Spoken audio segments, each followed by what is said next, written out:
आज के इस वीडियो में आप लोग पढ़ेंगे कक्षा 10 की गणित, जिसमें आप पढ़ेंगे अपरिमेय संख्याओं को कैसे सिद्ध करना है। अपरिमेय संख्या है उसको सिद्ध करना है कि अपरिमेय संख्या है। तो ये सवाल आपका है बोर्ड परीक्षा में जरूर आएगा। एक सवाल कम से कम 2 नंबर का एकदम जरूर आएगा।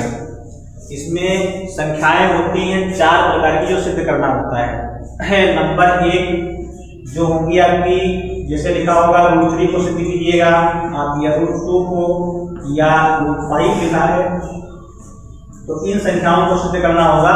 सिद्ध कीजिए √3 एक अपरिमेय संख्या है, या √2 एक अपरिमेय संख्या है, या √5 एक अपरिमेय संख्या है। इसके अतिरिक्त दूसरा प्रकार होता है इन सवालों का, तो उसमें एक संख्या परिमेय भी होगी और एक अपरिमेय होगी, यानी 3 + √2 को सिद्ध करना होगा कि यह संख्या अपरिमेय है। Yes sir. या फिर इसके स्थान पे हो सकता है 3 - √2 आपका एक अपरिमेय संख्या है, या 2 √2 और प्लस में 1 हो जाएगा आपका, या √2 माइनस में 1 हो जाएगा। तो दूसरा प्रकार ये हो गया, सिद्ध करना हो गया कि ये संख्याएं अपरिमेय होती हैं। और तीसरा प्रकार होता है, इसमें लिखा होगा 3√2 एक अपरिमेय संख्या है, या लिखा होगा आपका 5√3 एक अपरिमेय संख्या है। तो इस प्रकार के सवाल आपके आ सकते हैं। और चौथा प्रकार होता है जिसमें दोनों संख्याएं ही अपरिमेय होती हैं, यानी क्वेश्चन होगा आपका √5 + √3 या √5 - √2 आपका। तो इस प्रकार से प्रश्न आपका हो सकता है कि सिद्ध कीजिए यह संख्या अपरिमेय संख्या है। तो सबसे पहले आप देखते हैं, जब केवल एक ही संख्या अगर लिखी होती है उस पर रूप लगा होता है, वो अपरिमेय संख्या सिद्ध कैसे करेंगे। तो जैसे मान लीजिएगा आपको सिद्ध करना है √3 एक अपरिमेय संख्या है। प्रश्न आपका है सिद्ध कीजिए √3 एक अपरिमेय संख्या है।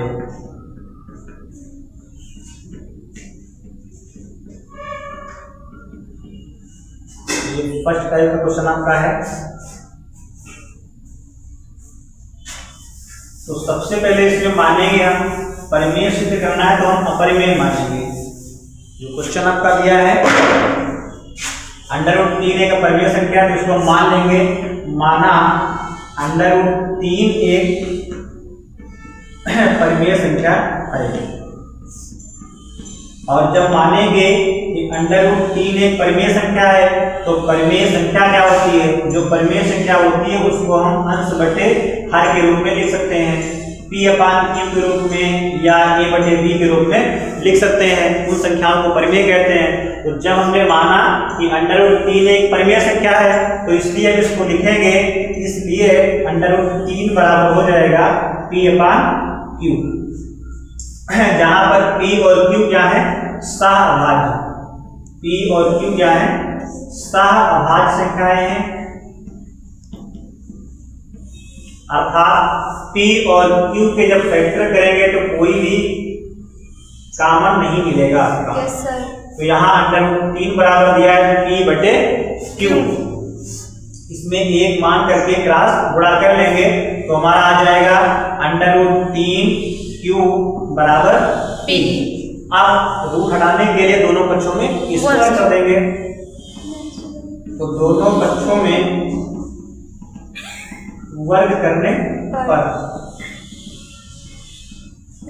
जब वर्ग कर देंगे तो यहाँ हो जाएगा 3 और Q² हो जाएगा P²। ये मान लेंगे समीकरण 1। अब समीकरण 1 में लिखा है 3Q² P², या इसको मत मानिएगा, P² को इधर कर लीजिएगा, पक्षांतर कर लीजिएगा, तो P² हो जाएगा 3Q²। ये इक्वेशन फर्स्ट होगी। अब समीकरण 1 से स्पष्ट है, समीकरण 1 से स्पष्ट है, जब लिखा है P² 3Q², मतलब P² बराबर है 3 × Q²। जैसे लिखा है आपका 12 लिखा है, तो लिख सकते हैं 2 × 2 × 3, 2 दूनी 4 या 12।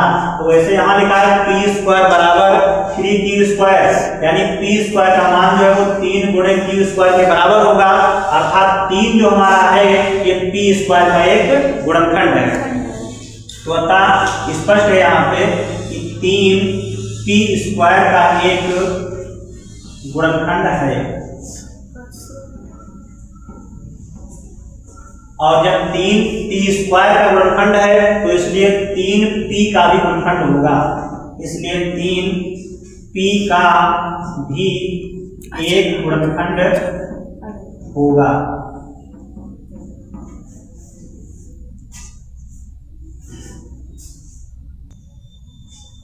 तो हमने सिद्ध कर लिया है कि 3 हमारा जो है वो पी का एक गुणनखंड है। यहाँ पे लिखा है पी और क्यू सहअभाज्य हैं, अर्थात पी का फैक्टर करेंगे और क्यू का फैक्टर करेंगे तो कोई भी कॉमन नहीं मिलेगा, लेकिन यहाँ पे हमने सिद्ध किया कि 3 पी का एक गुणनखंड है।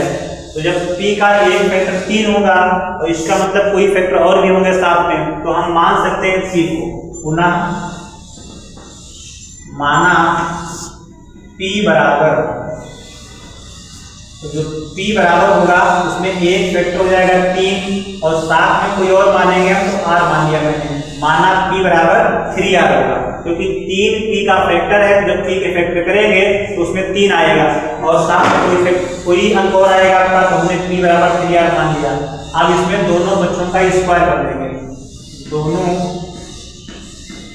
पक्षों में वर्ग करने पर जब वर्ग करेंगे तो p स्क्वायर इक्वल टू आ जाएगा 3 का भी स्क्वायर होगा तो 3 3 का 9 r स्क्वायर हो जाएगा।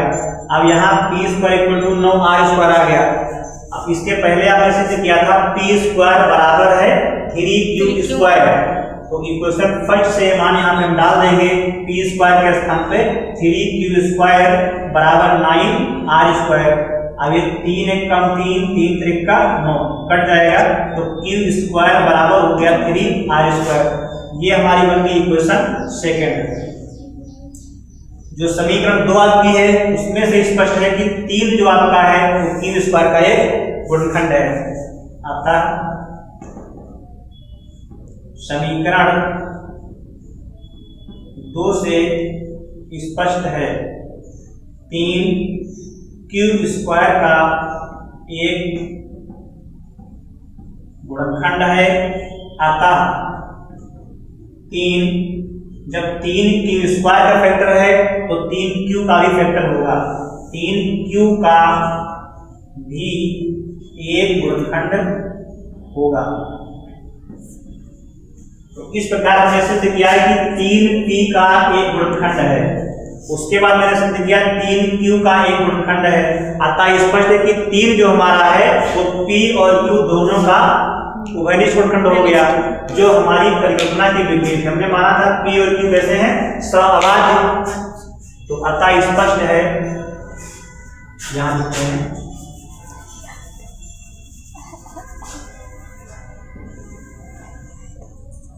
अतः स्पष्ट है 3 p व q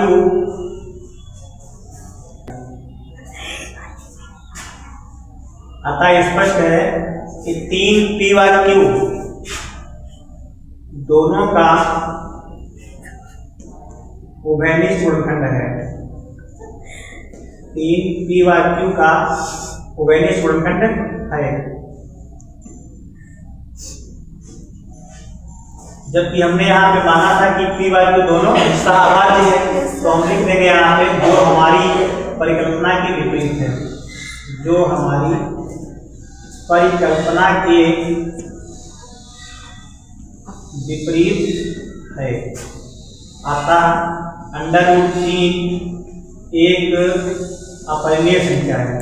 हमने माना था